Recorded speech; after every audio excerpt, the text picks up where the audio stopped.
makitang lumabas kayo, lumabas din sila. Opo. Tapos, sinong kasama nila? Yung dalawang mag-asawa po na pilit na pinapa-atras po yung kaso po, kasama po yung asawa Ibaba ng natin to camera yan. papa po. Umiiyak po yung asawa. Nung magpunta sila sa iyo, anong sinasabi niyo sa inyo?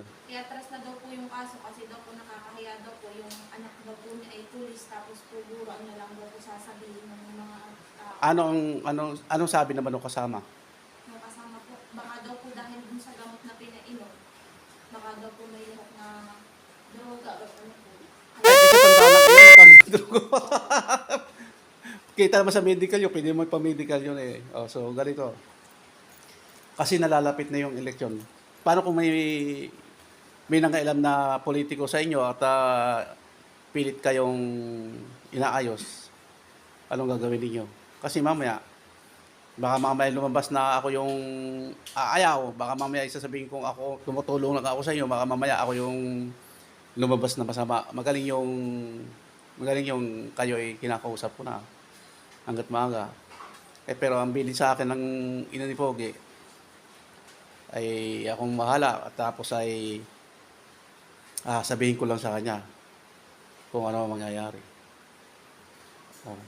Baka may lumapit sa inyong politiko, mayor, ganyan, vice mayor, kakilala nyo. Meron ba kayong kakilalang ganon? Wala. Baka yung mayor natin kanila, malapitan nila, kayo ay madaisan bago mamaya ay bigla kayong umurong sa hanggat maaga, umurong na ganyan. Ay di, baka mamaya labas kayo ang lumapit sa akin, hindi ko kayo pinilit, di ba?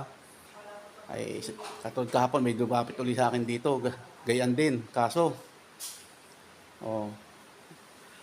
Ay di, kaya hanggat maaga sinasabi ko na agad, huwag kayo magdadalawang isip, basta sabihin nyo lang yung katotohanan.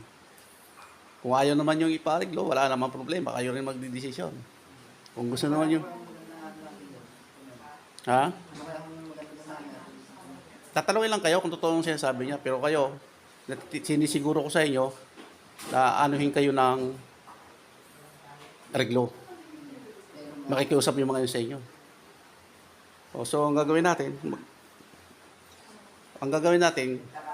kung ipareglo nyo, tuloy muna yung kaso. O kaya mag-usap muna kayo. O punta kayo ulit sa akin dito. Pag nakatapos natin doon, para malaman natin kung ano yung sinasabi nila. O, kung gusto mo naman ninyo, sa pagdating doon, sabihin nyo na lang na kami yung mag-uusap-usap ng aking tito. Tito yung sasabihin nyo.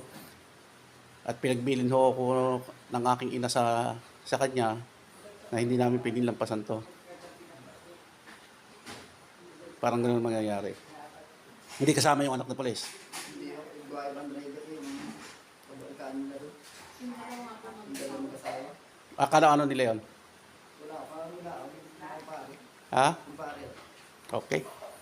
Hindi ko na masyado pinakita ang mukha nila kasi yung inilapit nila sa akin ay umabot pa nga ng kulang-kulang na 1 taon yung yan, di ba? Nakapanganak na nga eh. Medyo parang napigilan yung sana ano na natin pabitag na natin kay Bentulpo eh. At least kung hindi pa sila tinawagan, hindi kikilos. Buti na lang dalawa yung nag-asikaso ito, yung policewoman ano? Shout out, pag na natin banggitin yung policewoman. Tsaka hindi natin sabihin mga pangalan nila. At tsaka kasi maselan po yung kaso na to. So meron na po sumprena ngayon at kami haharap sa court ngayong 8:30. Okay? Kami po ay utay-utay. Okay, let's go.